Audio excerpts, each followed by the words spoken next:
This lesson, and I say it without romance and without promise of ease, is the most difficult you will ever take into practice. You can memorize 100 passages. You can cultivate a saintly outer manner. You can embroider your days with spiritual phrases and still not touch it. What is it? Stop improving the mask. Live as I, not as the face in the mirror, not as the story in your head, not as the resume you guard or the wound you rehearse. Live as the I that was before Abraham was, the I that answers only to I am that I am. Exodus 3:14. I know the mind leaps to fix. It wants a better mood, a better habit, a better body, a better bank account, and then it will be ready for God. No, it will never be ready, because all that time it is playing with the mask and congratulating itself on the polish. The mask is not evil. It is merely not you. Be still and know that I am God. Psalm 46:10 is not an invitation to manicure personality. It is a command to exit personality, to let it fall like a garment and stand where the I stands behind it all, witnessing without judgment or effort. To die daily, as Paul confessed, is not morbid, not self-abuse, not a grand struggle of will. I die daily, 1 Corinthians 15:31, is the simplest act ever given to man and therefore the most resisted. It is the relinquishment, even for a breath, of the personal sense, the imagined operator, the fixer, the one who thinks he runs a universe of thoughts and conditions. It is the willingness to unhook the hands from the world's wheel and let the presence drive. Except a corn of wheat fall into the ground and die, it abideth alone, John 12:24. The corn does not argue. It does not plead for better weather. It does not try to improve its husk. It yields, and in yielding becomes what it could never manage by effort. Spiritual healing is done without words and without thoughts. Do not let that sentence crawl past you. It unmasks the whole enterprise of personal improvement. When we attempt to repair the person, his fears, his organs, his memories, we confess belief that the person is the center and cause of life. We are saying, if I can make this man good enough, pure enough, orderly enough, then God will appear. But God does not appear because you make a better man. God appears when there is no man left to make. In the pause where the personal sense goes silent, in that naked interval where I is all that is, grace moves of itself. That is the promise and the practicality. Grace does the living. I can witness this, and I do so with the same astonishment every time. A woman once wrote me a long letter, bless her heart. She was sure she had diagnosed her own case of temper, of insomnia, of a husband who would not pray. And I, having no interest whatsoever in what she thought she was coming to me for, set her letter aside, closed my eyes, and waited. I did not pray for her temper to be sweetened or her nights to be soothed. I did not reach for a scripture against an angry husband. I reached for nothing. I consented to die for that moment, to let the I that is God be all. In the stillness, there was a sense, how shall I put it, of largeness without location, of peace without opposite. The next day a card arrived. Something broke. We ate dinner without words, and still there was no anger. I slept. Do you see? We did not improve the mask. We did not teach the personality new tricks. We yielded, and grace governed. Now, please hear me, because here is where the difficulty comes in. The mind wants to bring its toolkit into the sanctuary. It wants to follow this path in order to get a result for someone. It says, if I surrender, I will be healed. If I quiet down, my business will prosper. That is still the mask bargaining with quiet. Dying daily is not a technique to secure outcomes. It is the end of the one who measures outcomes. When the persona drops, the I remains, and in I, life reorders itself according to a principle you cannot manage and need not understand. Some of you will be tempted to ask, but surely we must make the human better? Surely we must press down wild tendencies and lift up good ones? If you want the long road, take it. But if you want the root, lay the axe at the root. The whole tree, good fruit and bad fruit, grew in a soil of hypnotism. The universal belief that there is a self apart from God to be perfected, defended, or shamed. That tree is the arm of flesh nothingness. I am not asking you to hate it or fear it. I am asking you to stop feeding it and to stop climbing it for better views. Step back. Return to the root. In that returning, the tree is nullified, and you discover you never were its branches. We are not here to fix humanhood. I know that will offend the reformer in you. It offends the reformer in me, too, on certain mornings. But the reformer is also a mask, and God needs no reformers. He needs witnesses. Our work is relocation, identity, address, home. Move from the street of I am John, I am Mary, I am troubled or pleased today to the dwelling place of I am. When the mail of circumstance comes, it will be forwarded correctly. I, if I be lifted up, will draw all men unto me. John 12:32. Lift I, not John, not Mary, not their clever plans. Lift I quietly, wordlessly, faithfully, and the drawing will occur. So I set before you, gently but without compromise, the foundation for all that follows. Each day, more than once, let the curtain fall on the little stage. Sit down, or stand still, or lie in your bed, and do the unthinkable. Do nothing. Give up the interior conversation. Give up the pleas and the pictures. Say within yourself, if you must use words at all, Father, into thy hands I commend my spirit. Luke 23:46. And then even that must go. A minute will do. 30 seconds will do. In that yielding, the personal sense dies for an instant, and in that instant, the I, your very life, stands revealed as your only identity. From this ground we will proceed, but do not run ahead.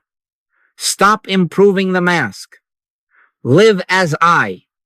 That is the most difficult lesson. It is also the only one that makes anything else unnecessary. Now, before we go one step further, let us be very clear about what we will not do. If you will walk this way with me, you must consent to lay aside the two most tempting substitutes for realization, faith healing and mental healing. They have their place in the great pageant of religion and philosophy. They have their occasional results. Yes, about 5%, sometimes a little more. And that is precisely the danger. A little success can seduce you into a long detour, but we are not on a detour. We are on the root path. I am not asking you to criticize anyone. Judge not that ye be not judged. Matthew 7:1. I am asking you to be finished with methods that treat the mask as if it were the man. Faith healing, let us look at it plainly, rests on belief in a concept of God. It is a fervent wishing addressed to an image, a far-off power who may be moved by our pleading, our promises, our tears. It can produce a flush of comfort the way a warm fire comforts a cold hand, temporary, dear, and without principle. But it is not realization. Faith in a God that does not even exist, by which I mean a mental picture of God, an idea manufactured by the same mind that reports the trouble, cannot lift you out of the very mind that made the picture. Take no thought for your life, Matthew 6:25, is not a scolding. It is an emancipation. Yet faith healing thrives on much thought, busy thought that asks and begs and hopes. If you would know why it so often fails, see that it still supposes a patient in need of an external power, and it prays to change the scene for that patient. The mask remains center stage. Mental healing is another branch of the same tree. Only here, instead of pleading with a God concept, you attempt to correct the picture by mental force. You declare and affirm and deny. You make bright statements about perfection and try to tattoo them upon a frightened mind. Mental treatment is directed at you. You are spiritual. You are perfect. Your body is whole, and you just bang at your patient's mind until, if suggestion works, they feel better for a time. But what has happened? You have pitted one aspect of the same mind against another aspect and called a struggle prayer. That is the belief in two powers in clerical dress. That is the arm of flesh, nothingness, dressed up in positive language. You may win a skirmish and lose the war because you have taught yourself to fight shadows rather than lay the axe at the root. Now hear me, not because I love to be severe, but because it will spare you years. Spiritual healing is done without words and without thoughts. I know that sounds impossible to the fixer in us. It sounds lazy to the reformer. But it is the only honesty we have. Spiritual healing comes when the mask is not addressed at all, not corrected, not consoled, not negotiated with, and the practitioner, if we must use that word, becomes still enough to realize God's presence. Be still and know that I am God. Psalm 46:10 is not poetry for framed walls. It is the operating principle, not by might nor by power, but by my spirit, saith the Lord. Zechariah 4-6. In that awareness, the entire apparatus of patient and problem has no standing. In that awareness, there is no patient, no healer, only I, God being and witnessing itself as all. I have no interest whatsoever in them or what they are coming to me for. Do not stumble over that. It is not indifference to suffering. It is love for the only life there is. If I become interested in their story, I enter the hypnotism. If I become interested in their symptom, I am fixing the mask, and the mask will always require another touch-up. So, when a letter arrives 3 pages long, oh no, I set it aside and sit down. Nobody can be on my telephone over 3 minutes. They learn it quickly. Why? Because this work is not conducted over telephones or on paper. It is conducted in the sanctuary of silence. I do not need the details of a dream to awaken from it. I need only to awaken, let me tell you, because you like to know if this is workable and not just beautiful language. A man telephoned one morning, a merchant with a back he had tormented for years. He began to tell me about doctors and chairs and mattresses. I let him speak for 1 minute and then said, I will be still now. I did not treat his back. I did not imagine muscles relaxing or discs aligning. That is mental medicine, and it belongs to those who labor under belief in matter as cause. I closed my eyes and died daily 20 seconds, perhaps 30, until there was that familiar release, that unlocatable peace, and the quiet certainty, I am.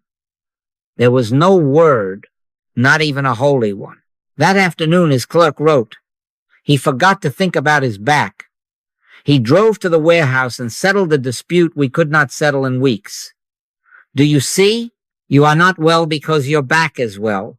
Your back is well because you exist. When I, if I be lifted up, am realized even in a breath, shall draw all men unto me. John 12:32, all forms, all conditions into alignment with what is already true. Faith and mental healing aim at the surface of the dream. They address the patient as a patient and so keep the patient alive. Spiritual realization refuses that premise. It does not come armed to oppose an evil power with a good power. It will not pray against, because there is no against in God. If God be for us, who can be against us? Romans 8:31. The barrier is the belief in two powers, and both faith and mental curing thrive on that barrier. They make a reality of what Paul called the carnal mind, and then attempt to wrestle it to the ground. I have not made carnal mind the opposite of divine mind. Carnal mind is a term denoting nothingness.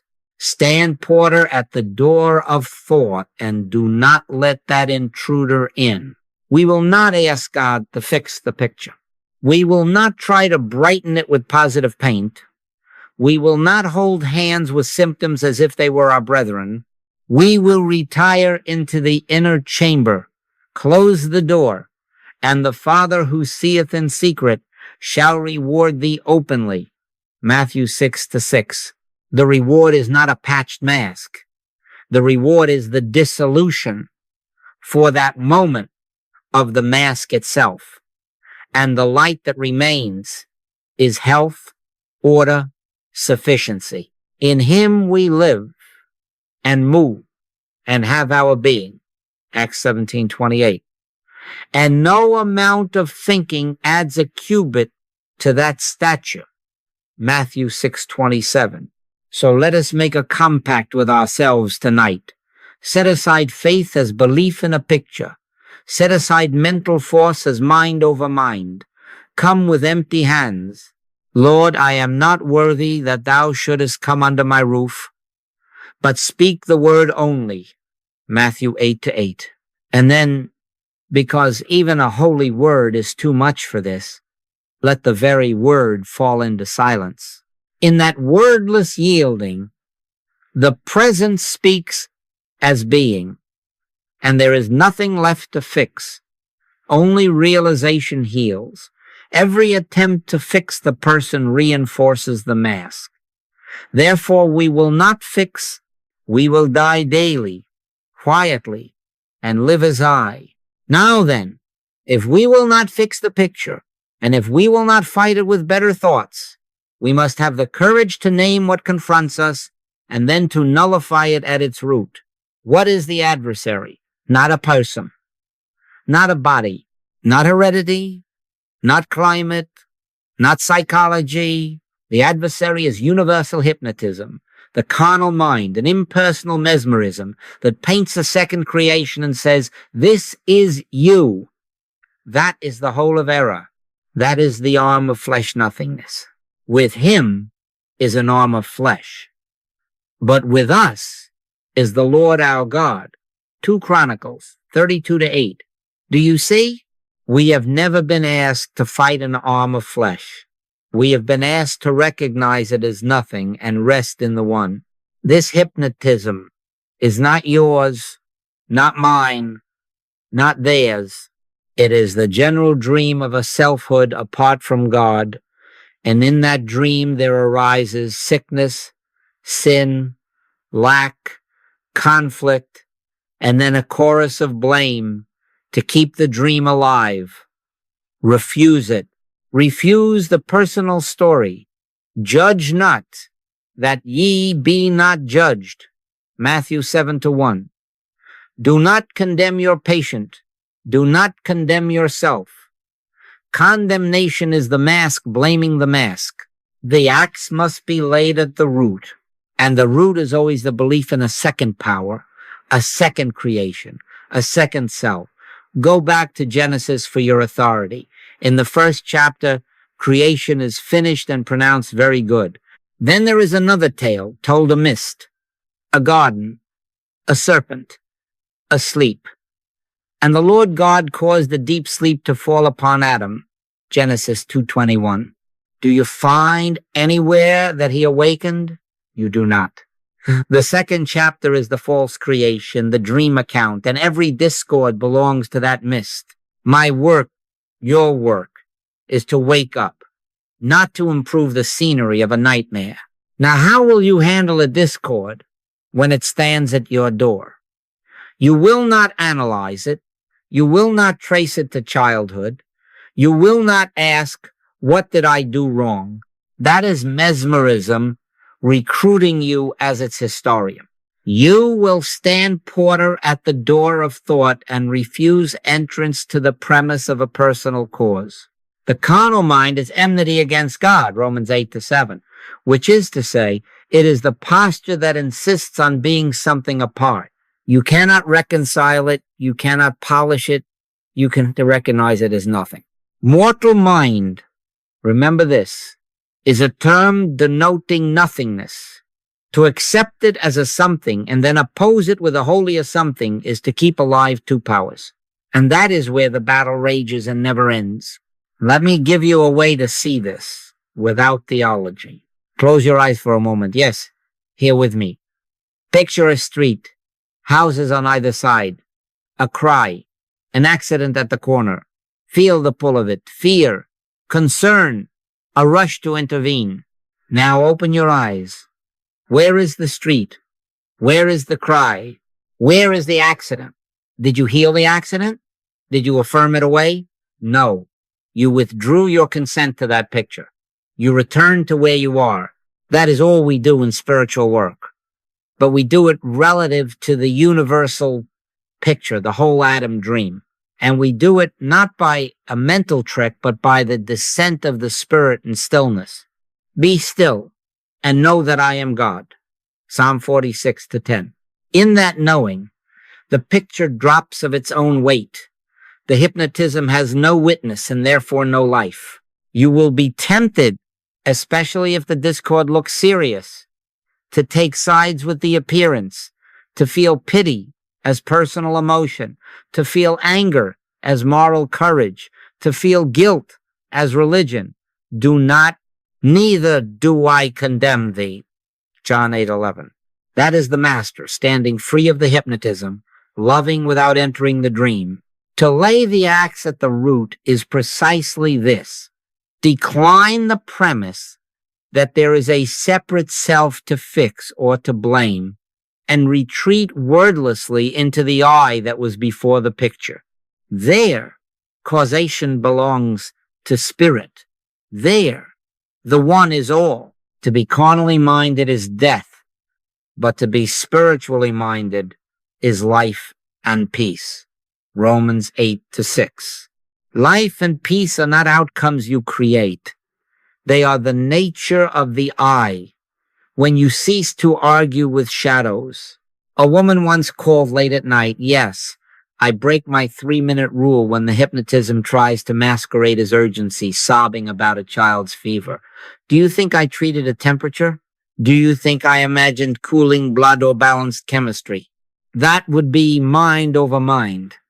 I did not even pray for a child. I sat down and died daily. I let go of woman, of child, of fever, of nighttime, of urgency. I returned to I 20 seconds, perhaps a minute. There was that release, that sweet nothing in the mind and that fullness in being. We said good night. In the morning, a note. He slept. By midnight, there was no fever. Now mark this well. You are not well because your body cools. The body cools because being is realized as all. We did not fix a child. We refused a second creation, and the picture rearranged to bear witness to what is. Here is your discipline. When a discord presents itself, do not accept its face value claim to personal origin or personal target. Name it correctly. Hypnotic suggestion. The arm of flesh nothingness. Withdraw attention from the tail. Enter the inner chamber and wait without words. No pleading, no technique. Lean not unto thine own understanding. Proverbs 3-5. Wait until the quiet comes, until you sense, yes, even faintly, the I that lives you. Then be still a breath longer. That is the axe at the root. That is how the tree falls without your pushing. Suffering in this light is impersonal appearance. Meet it as nothing by returning to the root. And if you ask, but what of the world with its wars and debts and diseases? I say, do not take on the world's hypnotism as a personal crusade. Live as I, and the measure of your day will be governed by grace. One power dissolves the many pictures, for the weapons of our warfare are not carnal, but mighty through God to the pulling down of strongholds. 2 Corinthians 10-4. The stronghold is the belief in two powers. Pull that down in silence, and you will find you have nothing left to fight. You will have only I, and in I all is already well. Now we come to the gate. This is where many of you, with sincerity and even devotion, find yourselves halted, not for lack of desire, but for lack of purification. The barrier is not the problem you face. The barrier is the belief that there are two powers. The moment you prepare to set truth against error, you have given error its life. The instant you brace to push light against darkness, you have accepted a second cause. That is why so much prayer proceeds without result. It is wrestling in the dark with a shadow you have dignified. Resist not evil, Matthew 5:39, is not cowardice. It is instruction in one power. Refuse to confer reality on a second creation, and it cannot detain you. What then is purification? It is the simple, stern act of noticing in yourself, yes, in yourself, every trace of two-power thinking and laying the axe at that root. Fear that there is a force able to harm you? That is a second power. Resentment that there is a person who can withhold your good? Second power. Urgency that hurries you to fix a condition? Second power. The moment you detect it, do not argue with it. Do not decorate it with pious phrases. Label it what it is. Hypnotic suggestion. The arm of flesh nothingness. Then stop contending. Cease ye from man, whose breath is in his nostrils. Isaiah 2:22. And begin with the one you call me. When the inner hands unclench, even a little, you have begun to purify. Our master gave a protocol, and we have not outgrown it. If thou bring thy gift to the altar, and there rememberest that thy brother hath aught against thee, first be reconciled to thy brother, and then come and offer thy gift. Matthew 5:23-24. Make peace first. Your brother may be a memory from childhood, a creditor, a sickness, a nation, a headline at breakfast. If, as you turn toward prayer, you can feel the tug to fix, to accuse, to defend, to oppose, go no further. Reconciliation is not arranging the scene. It is letting the sense of a second self drop from your heart. Neither do I condemn thee. John 8:11 is purification. I do not condemn the person. I do not condemn the condition because I do not accept them as self-existent. I refuse the mask its claim to reality. Then and not before come to the altar. You will say, but isn't there work to do? Won't I be lazy if I don't oppose the evil?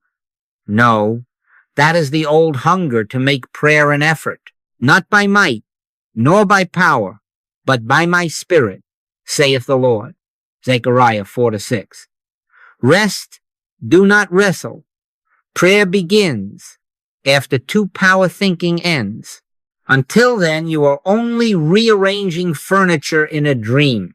The Lord shall fight for you, and ye shall hold your peace. Exodus 14:14. Yes, hold it. Hold it as a sacred trust. Sit down and be still until the inner need to push subsides, until the will to use God as a tool evaporates. We do not use God. God uses us. We yield to God. When the sense of opposition is absent, the descent of spirit is present, whether you feel holy or not. Let me show you how this works in a day that looks very much like yours. A man wrote, angry at a partner, letters flying. Attorneys retained, blood thin with caffeine and righteousness. He sent me a packet, oh no, with exhibits and timelines. I did not read them. I have no interest whatsoever in what he thought he was coming to me for. To take his side would be to adopt a second power, a partner with power to harm and a law with power to save. I closed my eyes. I noticed my own pull to say, he is right. I labeled it nothing. I noticed the itch to pray for justice. Nothing. The wish to influence a judge. Nothing. Then I waited 20 seconds, a minute, until there was that release, that emptiness in the head and fullness of being, and only I remained. Later, he wrote, we met. No attorneys. He apologized. I apologized. We dissolved it without penalty. I slept. Mark it well. Grace acted when there was nothing left for God to oppose. This is your purification protocol. It is not complex, but it is exact. Stop. Before you pray, scan the heart for opponents. A person, a disease, a debt, a memory. If you find one, you have found your idol. Name it correctly. Carnal mind, arm of flesh, nothingness. Make peace first. Lay down resentment like a weapon you are finished with. Release fear as if tearing up a useless contract. Refuse the fixing impulse. Then wait in stillness, wordless, unarmed, until the sense of me versus it is gone. That may take 30 seconds. It may take 3 minutes. When the inner sky clears, prayer has begun of itself. Often you will not pray at all. As you once understood prayer, you will rest. And in that rest, the one lives its own life as you. And they rested in his word, a phrase some of you have loved to repeat, is not poetry for a gentle afternoon. It is the law of practice. Rest is the purification. Rest signals the end of two powers. Rest is the cleared highway in the desert for our God. Isaiah 40:3. Then what follows is not your doing, not your thinking, not your bright idea of how spirit should perform. The I that was before Abraham governs without a rival. In that governance, the picture shifts sometimes quietly, sometimes startlingly, but your part is the same. Come pure to the altar. Bring nothing for God to fight. Grace cannot be summoned to a duel. Grace simply is. And where grace is realized, there is no adversary, no victim, no victor, only I. Now we ask the only question left once foes have fallen away. Who am I? If there is no adversary to oppose, if grace requires no duel, then the very me who prayed and feared and fixed must be examined. This is the most intimate work, and it is the simplest. Yes, sir. The simplicity will trouble you, but it will save you years. Identity must be relocated, not improved, not ennobled, not celebrated, relocated. We are not here to polish the persona. We are here to shift home to the witnessing eye. Do this with me now. Not tomorrow when the house is quiet, but now. Close your eyes. Don't try to be holy. Just be honest. Notice the sense of being in here aware. Sight, not allowed within yourself. I am back here, and I know all that's happening out there to this person. Name the person if you like. Use your given name and let that person appear before you as on a little stage. See, the roles move across the boards. Profession, parent, child, spouse, citizen, neighbor, patient, healer, debtor, creditor, success, failure. Do not condemn them. Neither do I condemn thee. Only see that you are watching. You are not the picture. You are the awareness in which the picture comes and goes. Remain quietly as the witness. Now begin to release the labels. Not by war, by light. Let teacher rise and float off like a cod on water. Let mother, father, entrepreneur, retiree, anxious, brave, let them all grow light. If one clings, do not argue. Smile at it. Call it what it is. Arm of flesh, nothingness when taken as identity, and rest again back here. Be still and know that I am God. The stillness is your address. The I that knows is your life. This I did not begin with your cradle, and it will not end at your grave. Before Abraham was, I am. John 8:58. Hear that not as history, but as your own lineage. Our pattern is Melchizedek. Without father, without mother, without descent, having neither beginning of days nor end of life. Hebrews 7:3. Do not literalize it. Listen for the principle. Identity in spirit is not derived from material process. It is not the child of a calendar, of genes, of geography. Call no man your father upon the earth, for one is your Father, which is in heaven. Matthew 23:9. This is not a slight to those who loved and raised you. It is freedom from the claim that dust can author spirit. Your true selfhood is I, God expressing as consciousness. Everything else is the mist of that second account, the Adam dream. And we will not take our name from a dream. Now the surrender must be total. And here is where even the devout hesitate. We are willing to die to bad humanhood. We are slow to die to good. Yet both belong to the dream when claimed as self. Paul said, I die daily. 1 Corinthians 15:31. He did not say, I die when I have sinned, or I die when circumstances are rough. Daily. To what? Put off concerning the former conversation the old man, Ephesians 4:22. The old man is the persona with a resume, with virtues and vices, with reputation to defend and wounds to lick. That is the carnal mind nothingness. Do not make an idol of your excellence any more than of your shame. Lay the axe at the root. You will ask, but if I die to these roles, who will love my child? Who will tend my shop? Oh, you are not made irresponsible by truth. You are made reliable. In dying to identity as role, you discover life as I. And I lives the role with intelligence, not your own. In him, we live and move and have our being. Acts 17:28. You are not less a parent for being I. You are for the first time parented by love as you parent.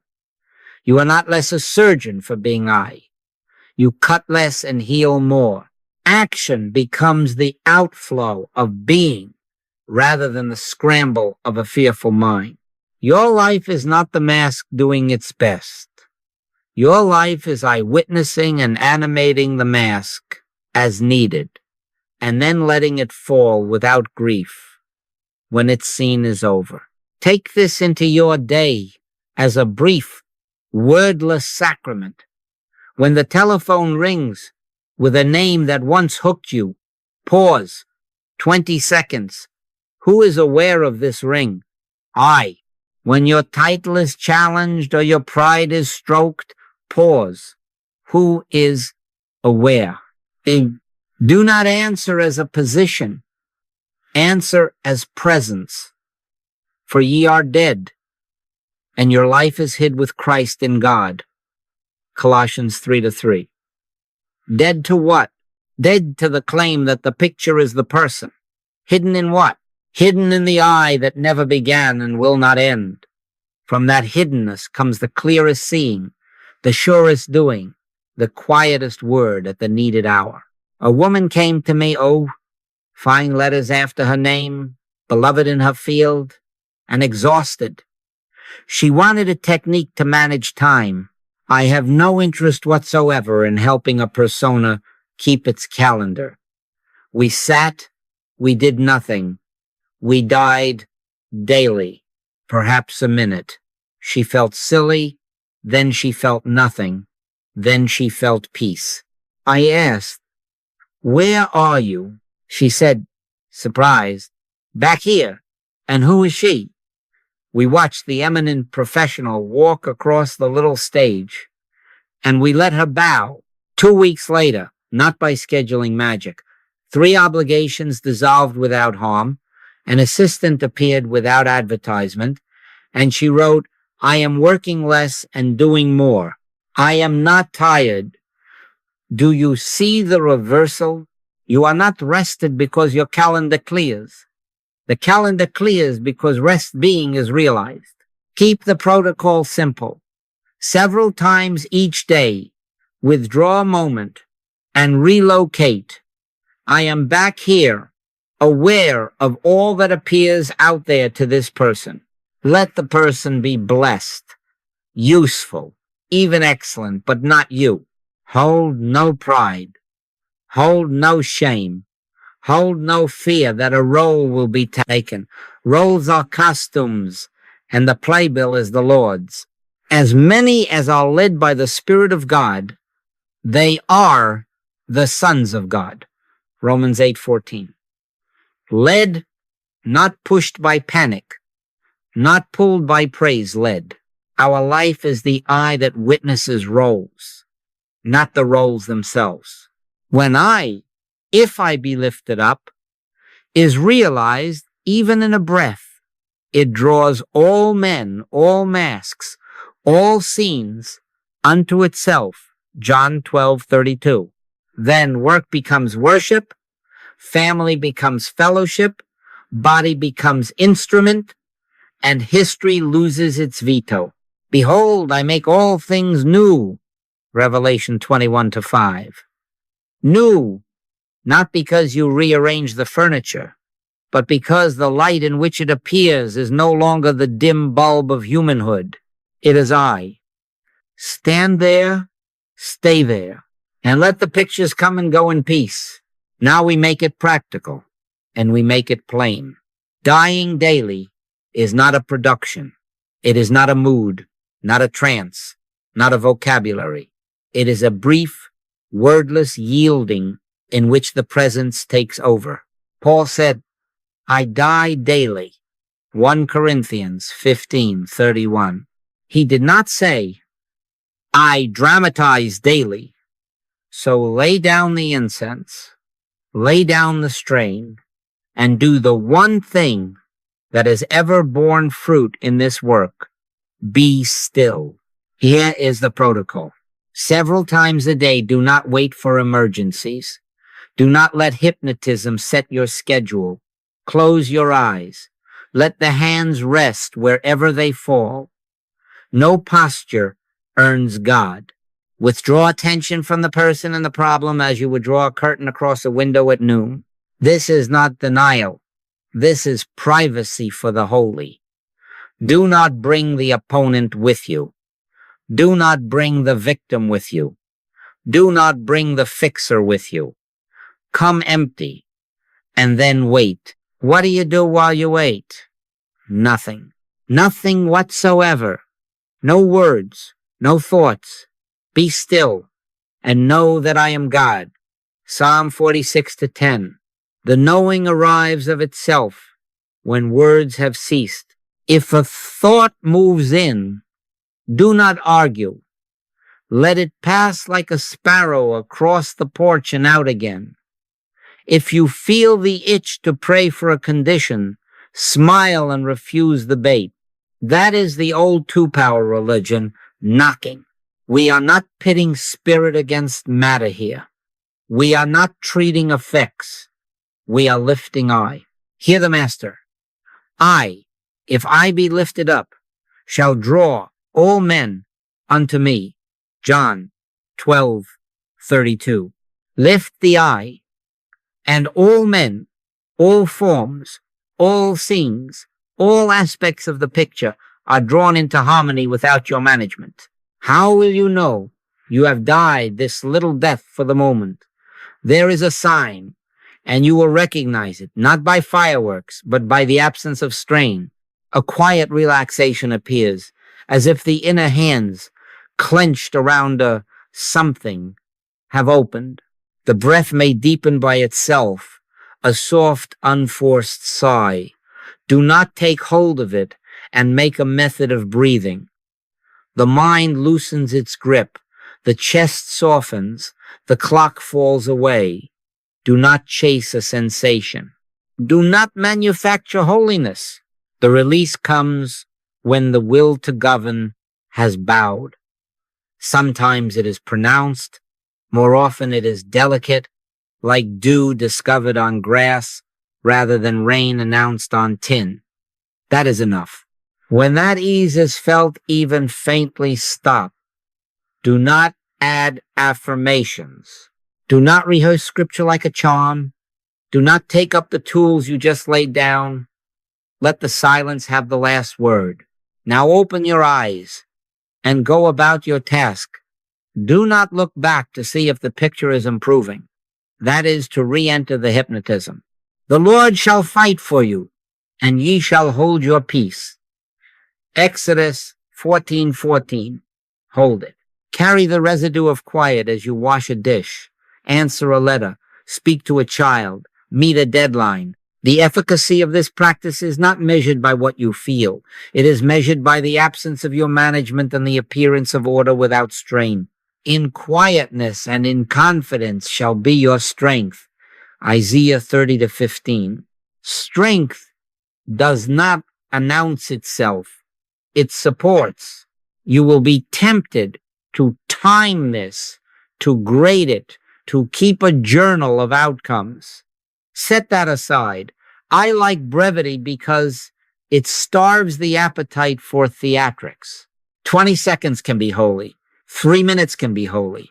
5 minutes of wrestling is only 5 minutes delayed. Come to the inner door. Stand porter. And when you feel the latch lift from the other side, bow and be done. If you are called to return an hour later, do so. If you are not, do not force a schedule. Let grace teach you its rhythm. There is a man I know, owner of a small shop, who learned this without eloquence. He stood each morning behind the counter, panic nibbling his gut, adding columns of what-ifs. I asked him for no story, no projections. Close your eyes behind your glasses, I said, and do nothing 40 seconds before you turn the key. He wrote that he felt foolish the first day, then foolish and quiet the second, then just quiet the third. On the 5th day, he forgot to worry until noon and remembered not the worry, but the quiet. I, if I be lifted up, began to govern customers, suppliers, hours, the picture reassembling itself around an axis he did not spin. Mark it well. He did not die dramatically. He died briefly and often. Grace did the rest. If in the pause there is no obvious release, do not make a project of it. Even the attempt to force quiet is another mask at work. Sit as you are. Say inwardly once if you must, here I am, and then listen to the here more than to the I. Wait a half minute. If nothing moves, bless the moment and carry on. The seed was planted. Often the descent of spirit finds you later, when you have forgotten to seek it. This is all the technique you will receive, because this is all the technique there is. Be still. No words. No thoughts. Simply wait until the inner release comes. Lift the eye and stop. Refuse the urge to push spirit toward effects. Refuse the urge to whisper truth at pictures. Let the presence take over. In this daily dying, the axis of causality reverses quietly, lawfully, and body, business, and calendar find themselves arranged by a wisdom you did not summon. Then you will learn by living what words could never teach. Grace is order, and the eye is the governor. Now then, when you rise from the pause, the work is not over. It has only become quiet. This is the hour for discipline. Stand porter at the door of thought. Set a watch, not with strain, but with sobriety. Watch and pray that ye enter not into temptation. Matthew 26-41. The temptation is always the same. To admit into the holy place a personal verdict. I am sick. I am well. I am defeated. I am triumphant. Do not let them in. Those are masks at the door asking for citizenship. Your task is to refuse the passport. Keep thy heart with all diligence, for out of it are the issues of life. Proverbs 4:23. Guard the gate of attention, so the hypnotism finds no entrance. This is not a call to denial. It is a call to accuracy. The eye that we have lifted cannot be made sick, and it cannot be made well, because it is not in the realm of opposites. When a picture rises, pain here, praise there, failure, success, stand as witness and meet it without a possessive pronoun. Withdraw the my. It is not my disease, not my anxiety, not my victory. It is an appearance in awareness. And as an appearance, we may label it correctly and lightly. An image, a suggestion, the arm of flesh, nothingness when claimed as self. This language hygiene is not superstition. It is the practice of identity. Words expose your allegiance. By thy words thou shalt be justified, and by thy words thou shalt be condemned. Matthew 12:37. Let your communication be yea, yea, nay, nay. Matthew 5:37. Yes to I, no to the mask. Now, to your external exchanges, keep them spare. Do not become a bard of the dream, composing epics of misfortune or triumph. If you write me, write briefly. If you call me, speak briefly. Nobody can be on my telephone over 3 minutes. That is not rudeness. That is hygiene. Why? Because the longer we rehearse the picture, the deeper our feet sink into its sand. You do not need to tell me the date, the hour, the shape, the color, the speed, the history, the family tree of the trouble. I have no interest whatsoever in them or what you think you are coming to me for. My interest is in the removal of the mask, not the tailoring of its garments. A brief statement. There is an appearance of pain. There is an appearance of lack. There is an appearance of estrangement, and then we both release words and return to the interior. Silence, where spirit acts. I like to get back into meditation right away. I once received a thick packet pages clipped with little notes in the margin, dates, physicians' names, photographs. Oh no, that is a shrine to the dream. I did not read it. I placed my hand upon it and closed my eyes, withdrew the my, labeled the contents universal hypnotism nothing, and waited until the mind went empty and the sense of I filled the room. Later, a message. Something has shifted. Appetite returned. Fear has lifted. Mark it. Information did not heal. Realization dissolved the root. To permit long stories is to counsel with shadows. Cease ye from man, whose breath is in his nostrils, Isaiah 2:22, and begin with the one you call me. Keep exchanges short so you can keep the door. This same rule belongs in your home and among your friends. When someone asks, "How are you?"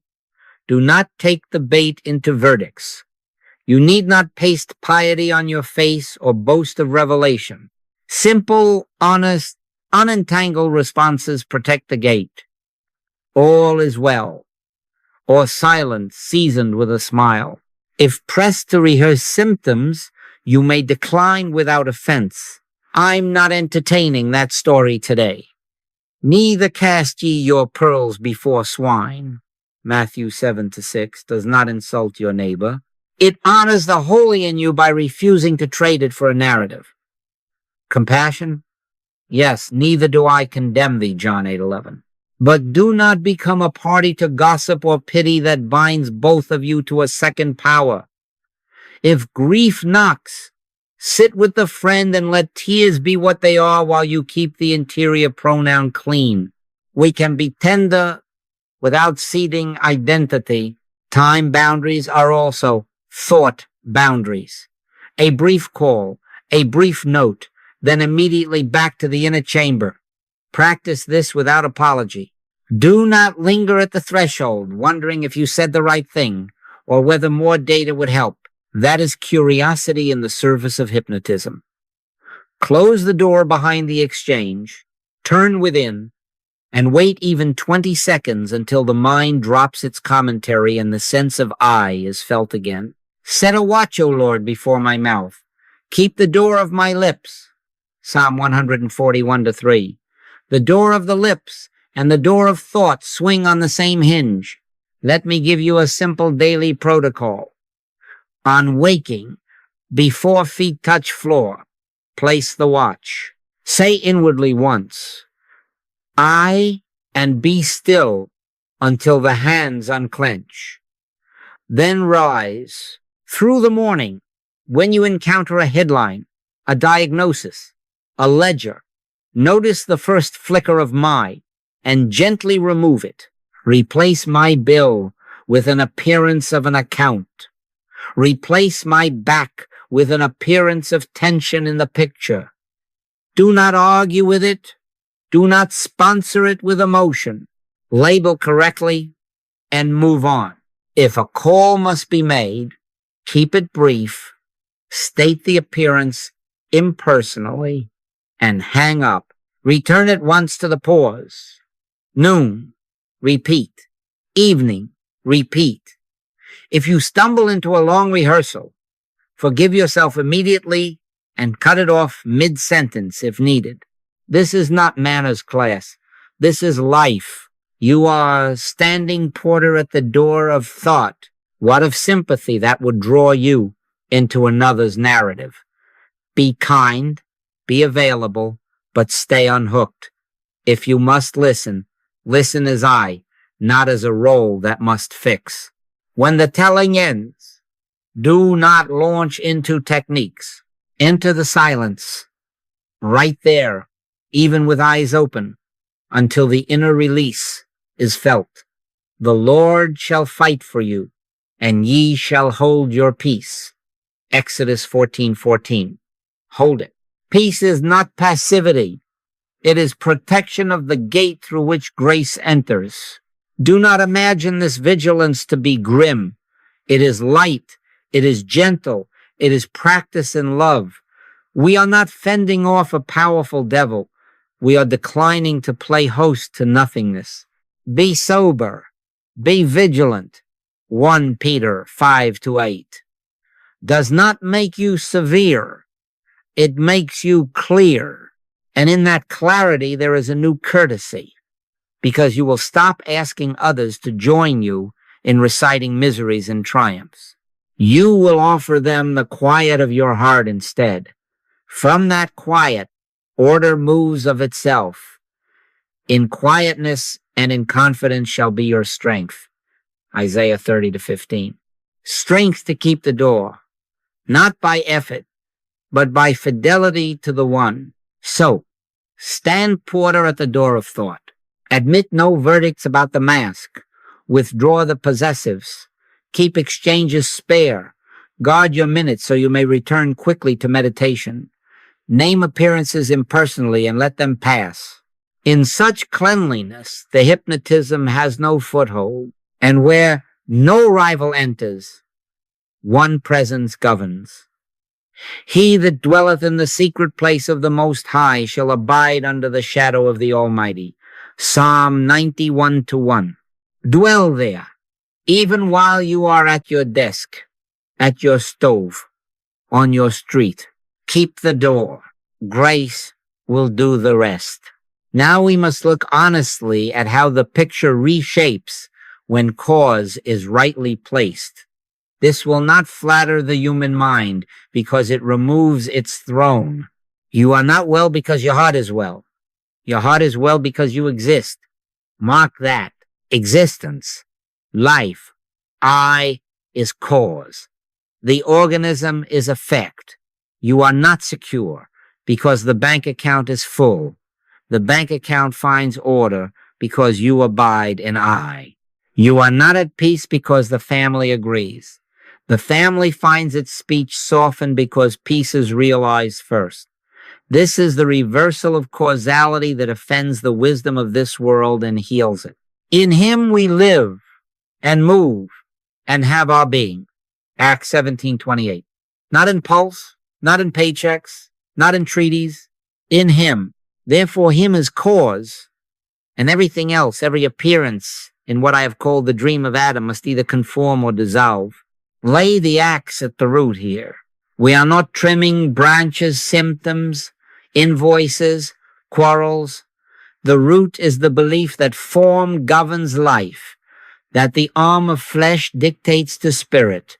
That is the second chapter of Genesis, the false creation, where dust is animated and called a man and made the author of everything that follows. Nonsense.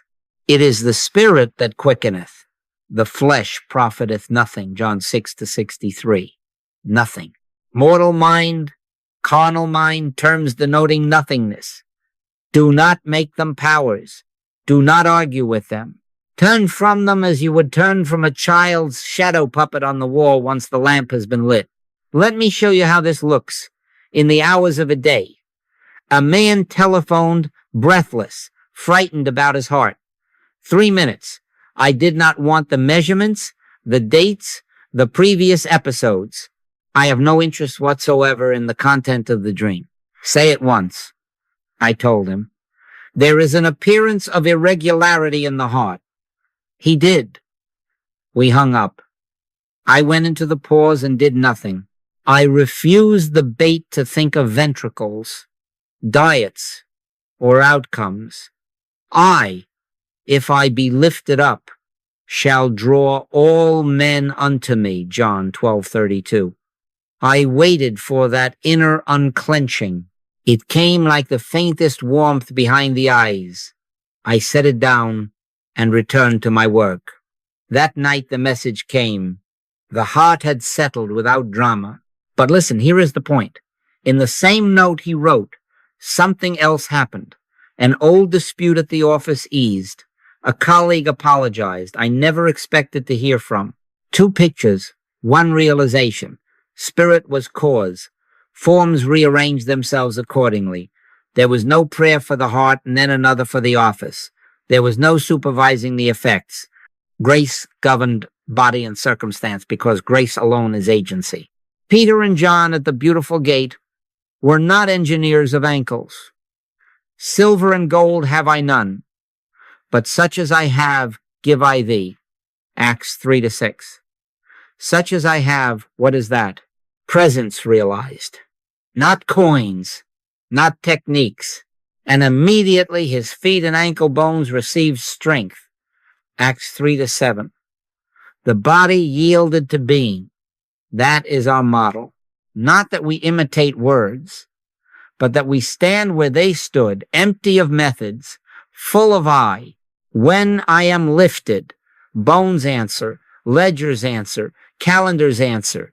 We do not make them. We witness their obedience to life. Now to supply, for many of you imagine principle stops at the skin. It does not. A small business owner sent a single line, appearance of lack, no narrative.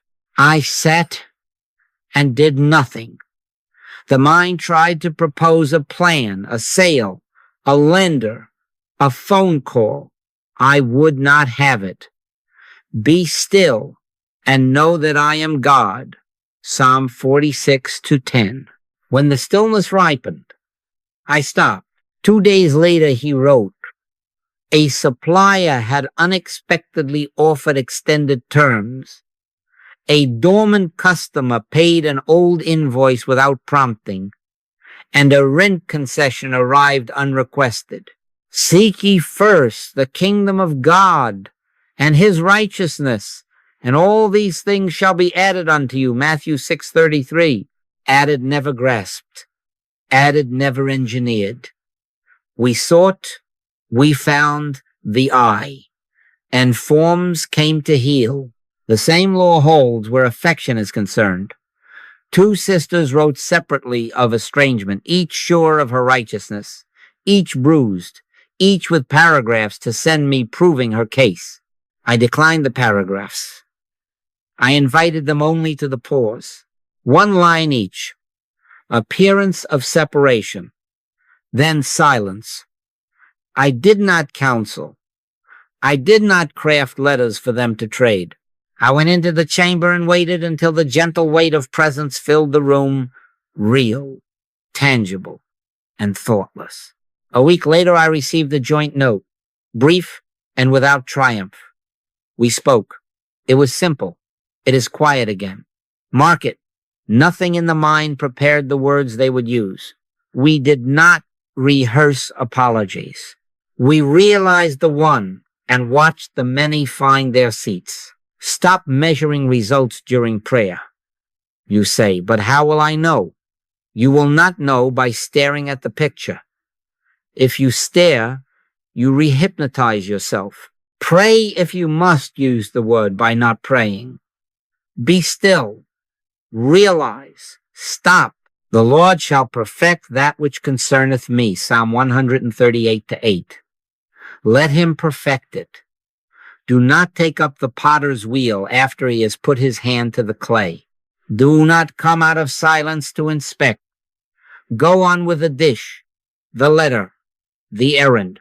Effects sort themselves without your supervision. That is not negligence. That is faithfulness to cause. This is not confined to healings and bills. It belongs to time itself. A woman missed a connection, stood at a gate with tears threatening. She texted, appearance of delay. I set the phone down and went into the quiet. 20 seconds. Release. I forgot her until nightfall when her note came. Without pleading, she was placed on an earlier flight because of a seat shuffle that made no sense on paper. The meeting she feared missing had been rescheduled that afternoon for no good reason. The very phrase she used, the steps of a good man are ordered by the Lord. Psalm 37:23. Ordered, not hurried, not jammed. Timing is not a tyrant when I is realized. It is a servant. He will give his angels charge over thee, to keep thee in all thy ways. Psalm 91:11. Ways, plural paths, schedules, intersections ordered because being is recognized as the only cause.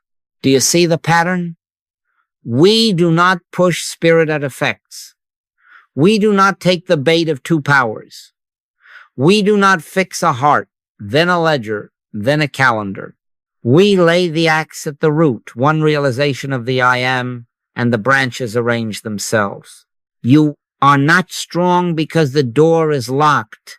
The door locks itself appropriately because strength has been recognized as your life. You are not calm because your spouse has softened.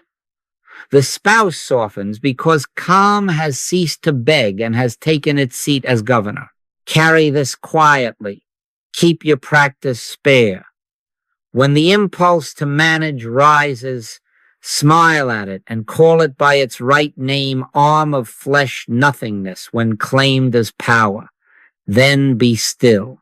As many as are led by the Spirit of God, they are the sons of God. Romans 8:14. Led, not driven by effects. In grace living, spirit is cause, and form, body and circumstance comes obediently into line, and you, watching from the witnessing eye, will discover the sweetest of all freedoms. The government is on his shoulder, and your shoulders are light. His yoke is easy, and his burden is light. Matthew 11:30. Leave it there. Let grace govern. Let form follow. Now then, as you begin to live in this reversal cause within, effects obedient without subtle hands will tug at your sleeve to draw you back into the old religion of the mask. They come dressed as goodness and urgency. They sound like kindness and competence. They speak in the accents of care.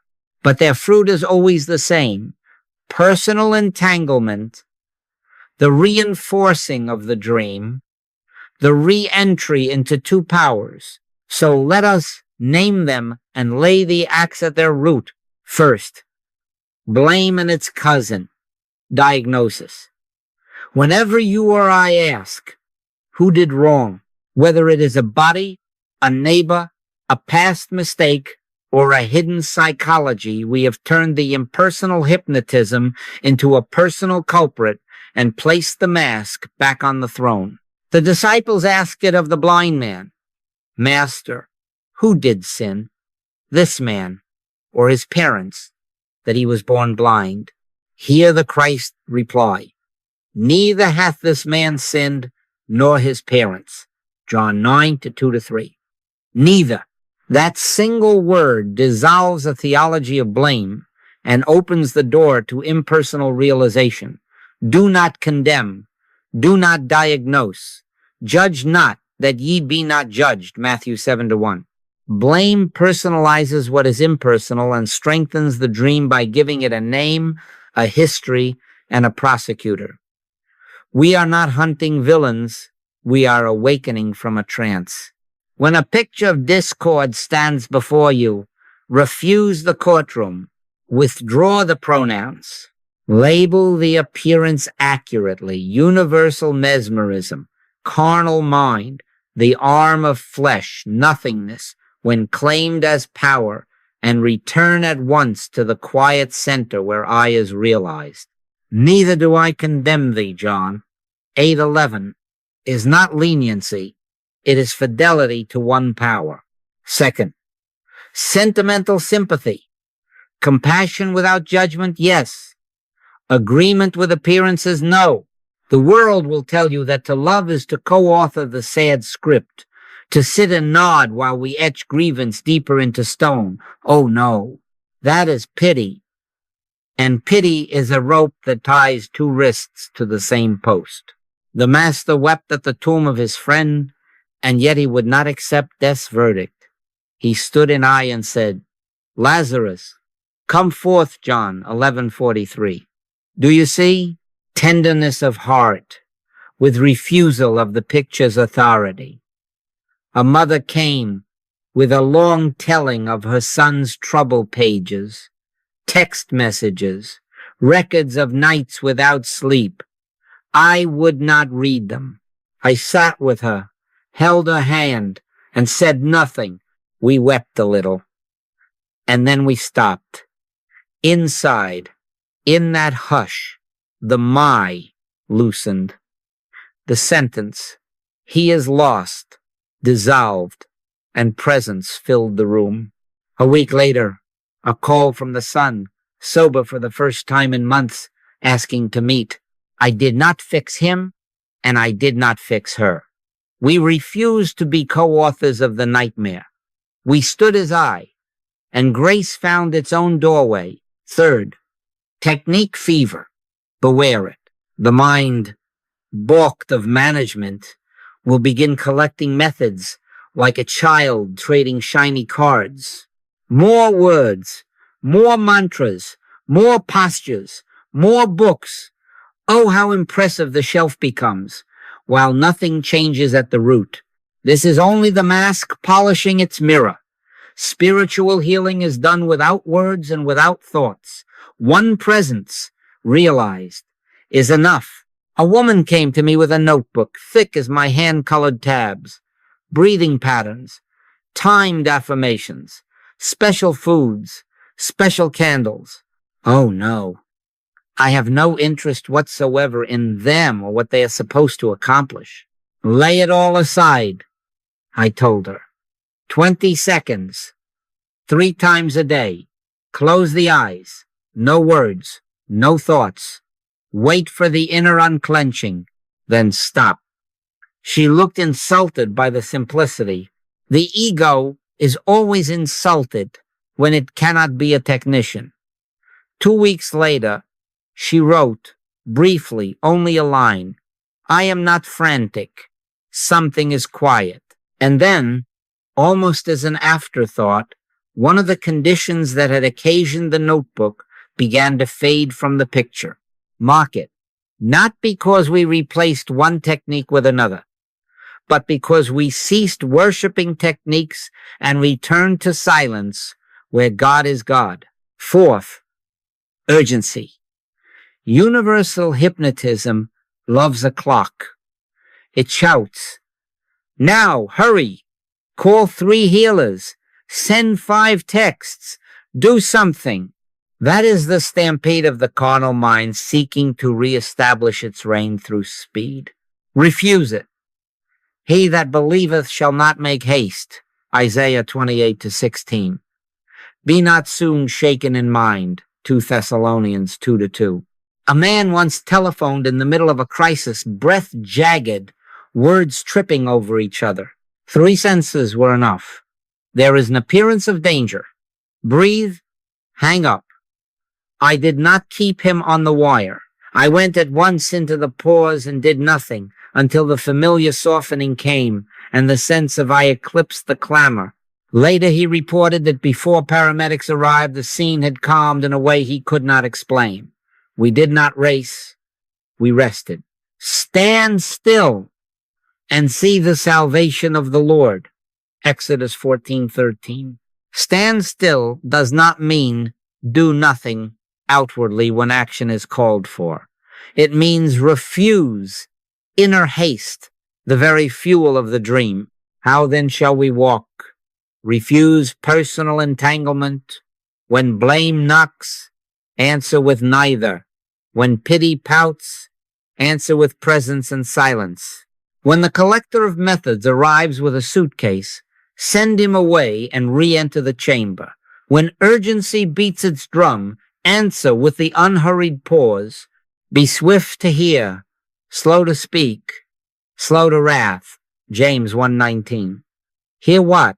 The I within, the quiet governor. Speak what?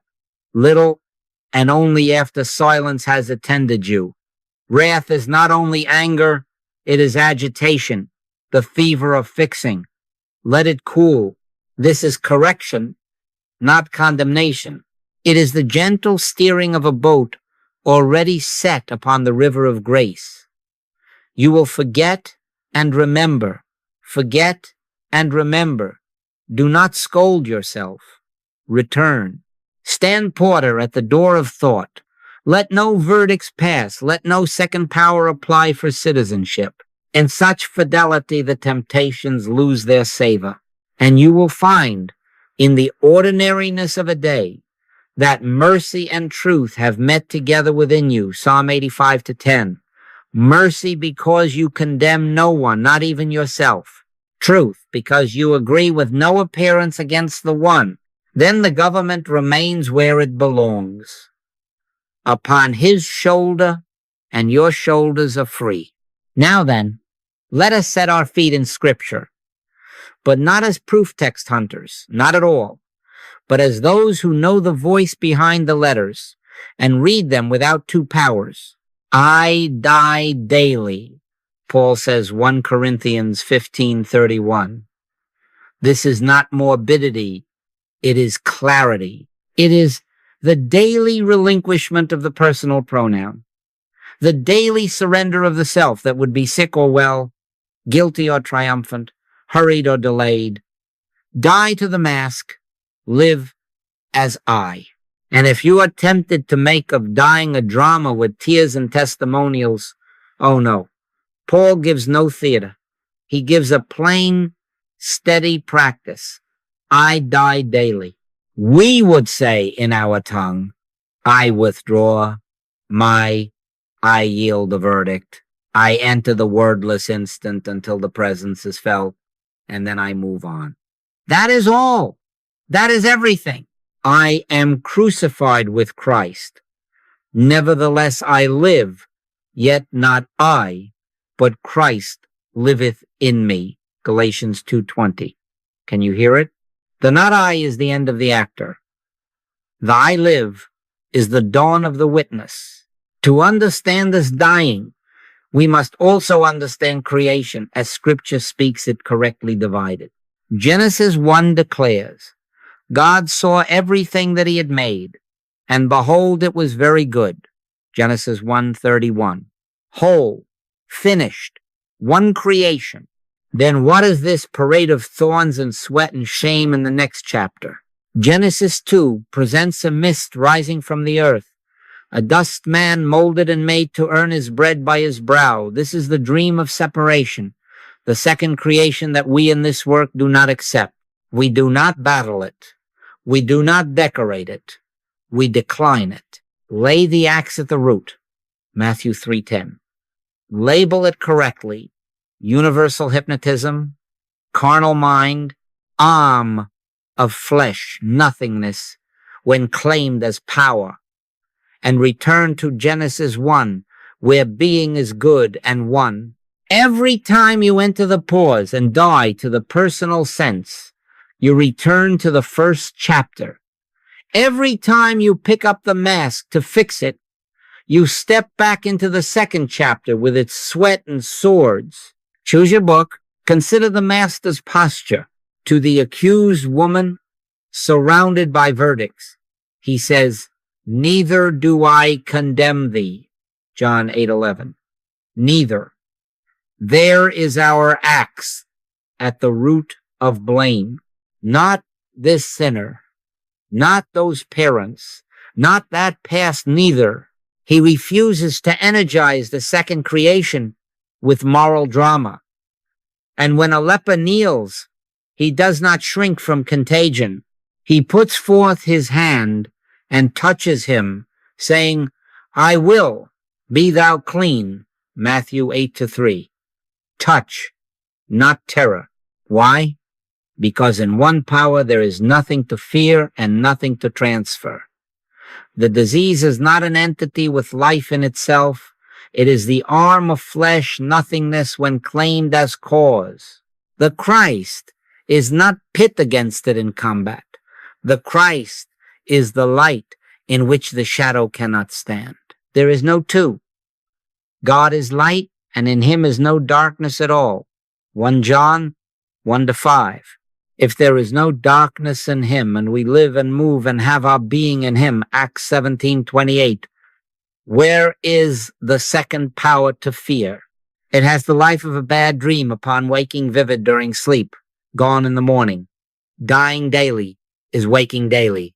You might ask, but what of my lineage, my history, my start in matter?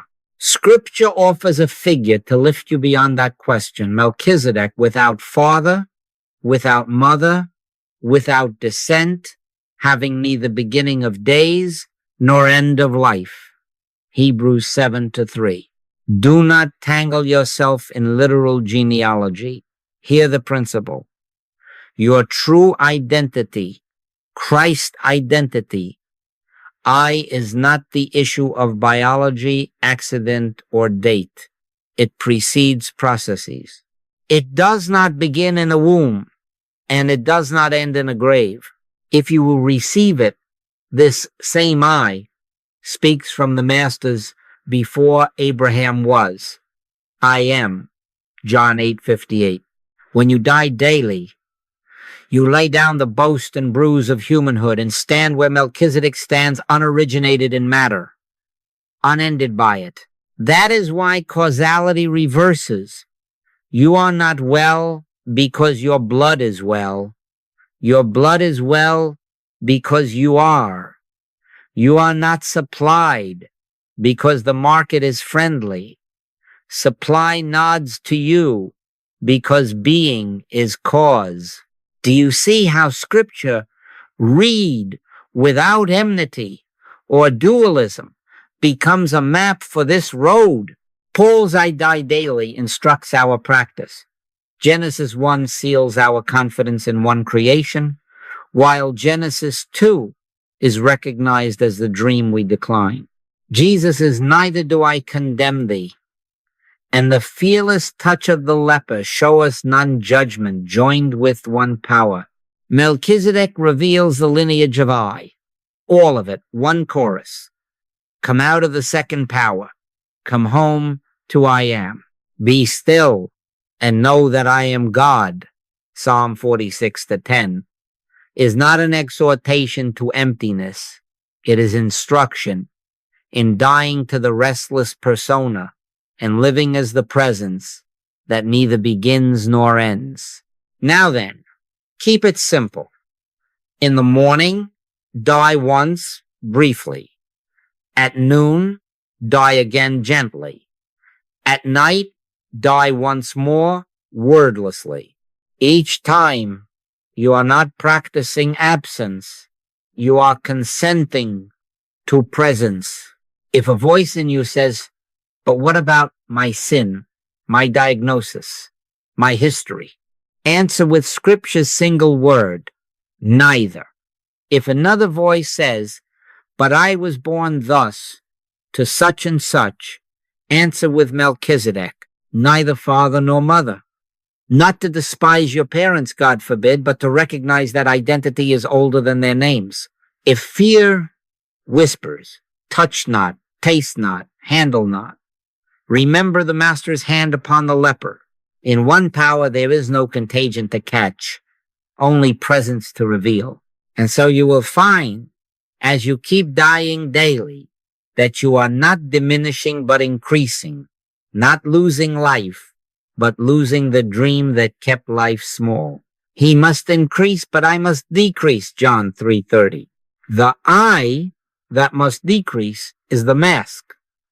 The he that increases is the I that never began. Scripture, when read in this light, is not a book of problems and punishments. It is a call to the chamber, to the axe at the root, to the quiet where the one creation dawns in you again and again until it is not an event but a state. Rest there. Let the letters become life. And let the dying be so ordinary, so gentle, that without words and without thoughts you live as the I am that lives you. Now let us walk it out in the ordinary hours where the mask loves to return and where grace waits to govern. Not on the mountaintop, in the kitchen, at the desk, in the doorway, on the telephone. Quiet governance, ordinary tasks moved by an extraordinary stillness.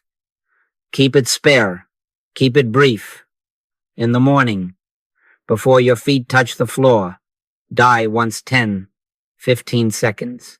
Do not reach for words. Do not plan the day. Do not rehearse virtue.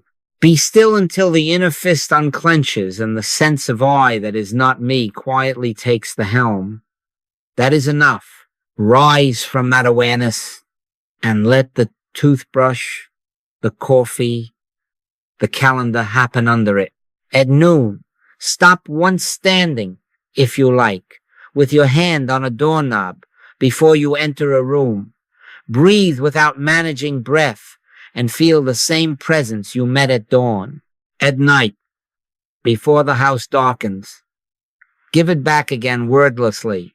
In quietness and in confidence shall be your strength. Isaiah 30-15. It is not the length, it is the consent. Now then, before conversations, pause. The mind will tell you to prepare points, to arrange your speech like a little lawyer. Oh no, that is the arm of flesh, rehearsing. Take no thought how or what ye shall speak, for it shall be given you in that same hour. Matthew 10:19. Stand at the door, lay the axe at the root of the impulse to win or to defend, and yield for a heartbeat. Then enter. Say little. Let your yea be yea, and your nay, nay. Matthew 5:37. You will be startled how often a gentle phrase will appear unplanned, or how silence itself will do the work words could not do. This is not passivity. It is the governance of I through a mouth it inhabits, not a mouth it must negotiate with. Before decisions, the same. You will be tempted to run your figures, to write 2 columns, to create a tribunal of pros and cons. Sometimes numbers must be read. Read them, yes, but do not make them governors. In all thy ways acknowledge him, and he shall direct thy paths. Proverbs 3-6. Acknowledge how? By the little pause, by refusing the haste that pretends to be wisdom, by naming to power thinking what it is nothingness when it claims authority. Many times, when you have stilled yourself, the choice will become plain without rhetoric, the peace of one path, rising like a soft light under your feet while the other dims. Follow peace. It is the footprint of I in your affairs. Before payments, stop the theater. The carnal mind loves outgo and income as 2 gods wrestling. Call it accurately. Appearance of outgo, neither for nor against you.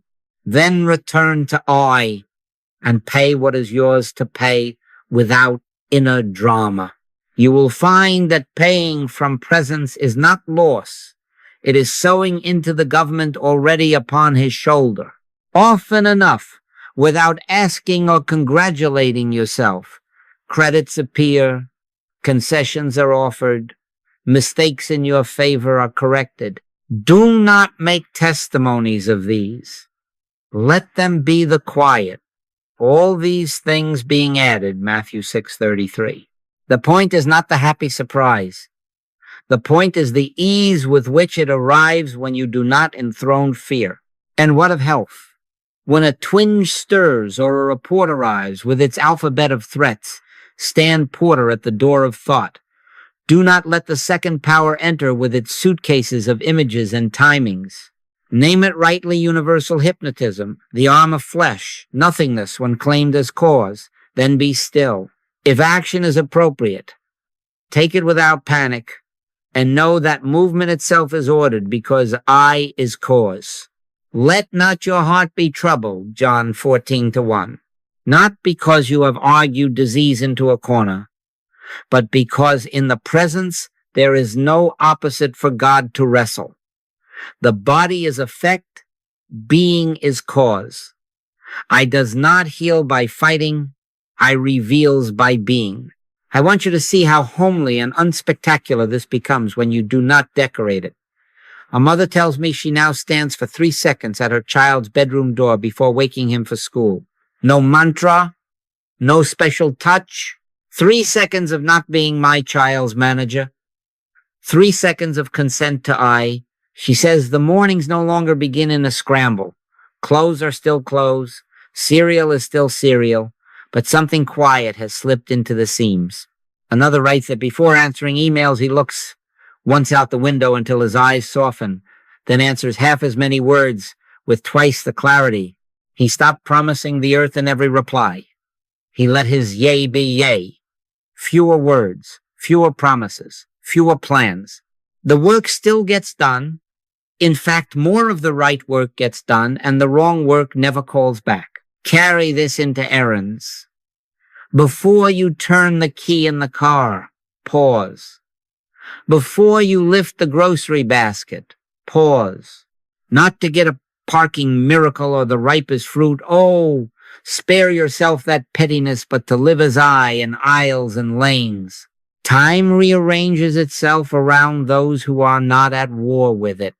The steps of a good man are ordered by the Lord. Psalm 37-23. Ordered in traffic, ordered at lights, ordered at counters. When delay appears, call it what it is, appearance, and return to I.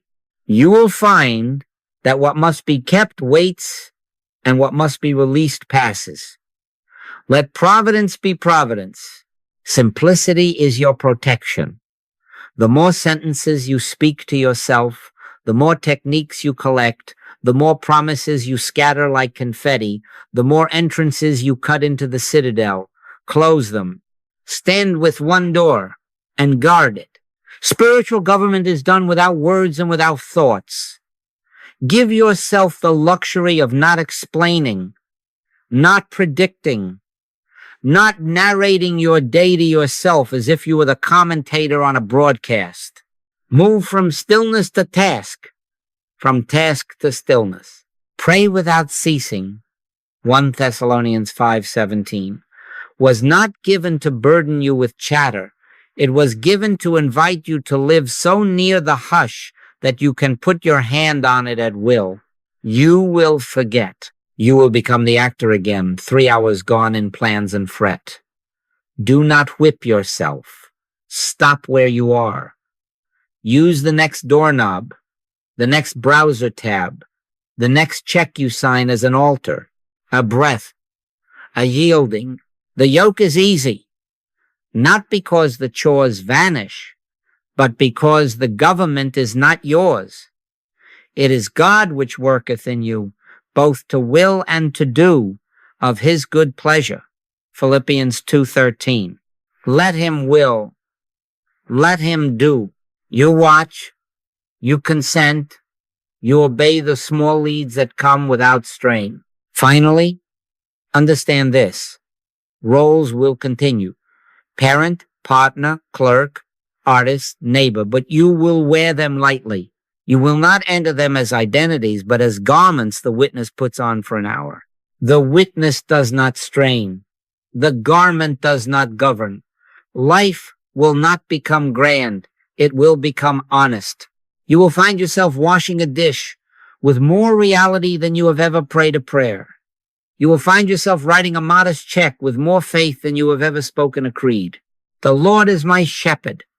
I shall not want. Psalm 23:1 will cease to be a verse and will become the invisible hand on your back as you cross a street. This is grace living. Quiet governance, ordinary tasks moved by an extraordinary stillness. And as you practice the small pauses morning to night, you will discover that you are not interrupting life to find God. You are letting God live life while you rest as the eye that watches and says, "It is good." Now then, we will not add to the stack of sentences. We have said enough. This last movement is not speech, it is consent. Close your eyes if you wish, or lower the gaze. Spiritual healing is done without words and without thoughts. Be still and know that I am God. Psalm 46:10. The knowing is not a conclusion. It is a presence becoming evident to itself. No effort, no bargaining, no drama. We are not affirming. We are not denying. We are simply not using the mind. The Lord is in his holy temple. Let all the earth keep silence before him. Habakkuk 2:20. Let the earth of you, your arguments, your fears, your plans keep silence. In this hush, I recognizes I do not help the breath. Let it fall as it will. Do not measure the quiet. Let it widen without survey. Notice the space that holds the room, the breath, the body, the distant sounds, a car far off, a hinge settling, the whisper of your own clothing, and recognize that all of it lives and moves and has its being. In Acts 17:28, no words, no thoughts. Wait until the inner fist unclenches, until that soft assurance, that unearned ease rises of itself. Sometimes it is a warmth behind the sternum, sometimes a sense of brightness without light, sometimes only the relief that nothing needs your hand. That is enough. The peace of God, which passeth all understanding, shall keep your hearts and minds. Philippians 4-7. Not a peace of solved problems, but a peace that does not consult them. If pictures try to cross the threshold, faces, bills, symptoms do not wrestle. Do not sign for the package. Let them stand outside as unclaimed parcels. We are not fixing the second chapter. We are resting in the first. Neither condemn nor congratulate, neither ask nor answer. The kingdom of God is within you, Luke 17:21. Here, not later, not better, here, and in this present I. There is no opposite for God to oppose. One power only. That recognition is prayer without mouth. Now seal the hour. You do not need a vow. You need a remembrance. My presence shall go with thee, and I will give thee rest. Exodus 33-14. Rest in motion, rest in conversation, rest in the clatter of dishes and the click of keys. As you rise from this chair, carry the hush like oil upon the heart. Stand porter at the door of thought. When urgency taps, answer with the pause. When blame reports for duty, say neither and return at once. When the collector of methods opens his suitcase, close it gently and re-enter the silence you have just known. Keep the gate. That is enough. You will find the paths ordered without your managing and the sentences given without your rehearsal. There is a small scene I love at such a closing. An old clock in a hallway that is counted without boasting. It keeps time for weddings and wash days alike, and it never argues with the hour. Let us be as that steady, unworried, faithful to the hush we have touched. In returning and rest shall ye be saved. In quietness and in confidence shall be your strength. Isaiah 30-15. Return often, not long. Trust the brief descents. Let the mask hang on its hook. Leave it unmended. The eye does not need its polish. The day does not need your theater. And now we do not bless you as if blessing came from without. We acknowledge the blessing that is within and is you. Neither do I condemn thee. John 8:11. Go and sin no more. Meaning only this.